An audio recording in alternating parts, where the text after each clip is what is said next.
Take a look at this, guys. It's the brand new number plate design for electric vehicles here in Malaysia. But soon enough, this will also be used on other cars, including petrol and diesel. Let's take a closer look. So first things first, if this looks familiar to you, that's because it's exactly the same design as the Euro design plate.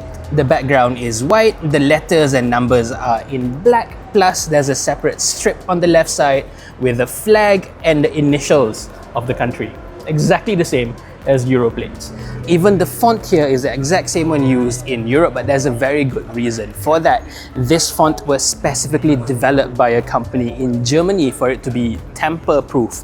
Basically, you can't just draw a round under P to make it look like a B. The cameras will still identify it as the actual correct letter.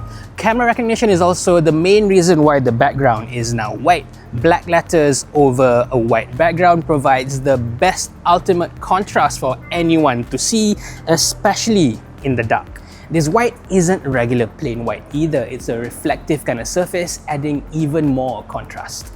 According to the German company that designs this plate, Tonyes, this can be recognized at even up to speeds of 230 kilometers per hour. This will also aid other implementations such as ANPR, automatic number plate recognition, as well as MLFF, multi-lane free flow identification for toll collections. The front plate even has an RFID chip embedded within it, and the entire metal plate acts as the antenna, so it gives off a much stronger signal than, say, a passive RFID sticker that Touch 'n Go uses. There is also a second RFID chip embedded within the windscreen sticker over here. This acts as a redundancy security system. The rear plate is a lot simpler. It doesn't have an RFID chip on it, and even the letters, they don't have the authentic security layer on them. If you haven't noticed, the letters and numbers are actually directly embossed onto the aluminium plate over here. This means that you can no longer play around with the letters and numbers, move them around, play with the spacing for fancy numbers. And that leads us to the next point. JPJ sees this as a pilot project that will eventually lead to the implementation of a fully standardized number plate system here in Malaysia, meaning this will then be used even for non-electric vehicles in Malaysia, including petrol and diesel cars too. The only thing that is specific to EVs right now is this green strip over here. When it comes on to petrol or diesel cars, this may be changed to either black or blue, and perhaps red for taxis.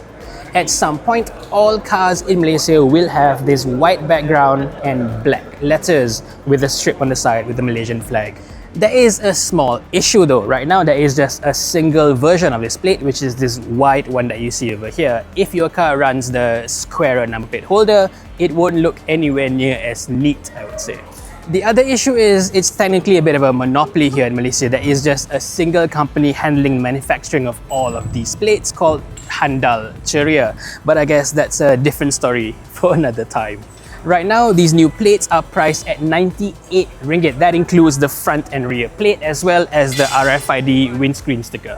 I've also been told that all the holograms on the side strip as well as all the letters, including this RFID over here, are all made to the same standards as international passports. That's just how high-tech and secure they are. You can also see that the letter C over here has a bit of a sharp edge at the top. This is intentional so that you can just draw a line to connect the two to make it look like an O. The same thing goes with the 3. It has a sharp edge at the top instead of being a rounded one, so you can just join up the left side to make it look like an 8. This is proper tamper-proof. Alongside this physical plate, JPJ has also introduced a special EV number series, as in EV1234. This new series is already up for bidding on the JPJ eBid website. This special EV series is exclusive to EVs obviously, and when it eventually runs out, it will move on to EVA, EVB, EVC, and so on. So you can choose between an older black plate or this new white one. But eventually, it will all be made mandatory for EV owners and later on, all car models as well. So there you go, guys. That's everything we know so far about the new JPJ ePlate, first introduced for EVs in Malaysia, but eventually it will be rolled out to all other cars as well. Do you like the design? Do you like this white background or not? Let me know in the comment section below. Thank you for watching, everyone. and stay safe.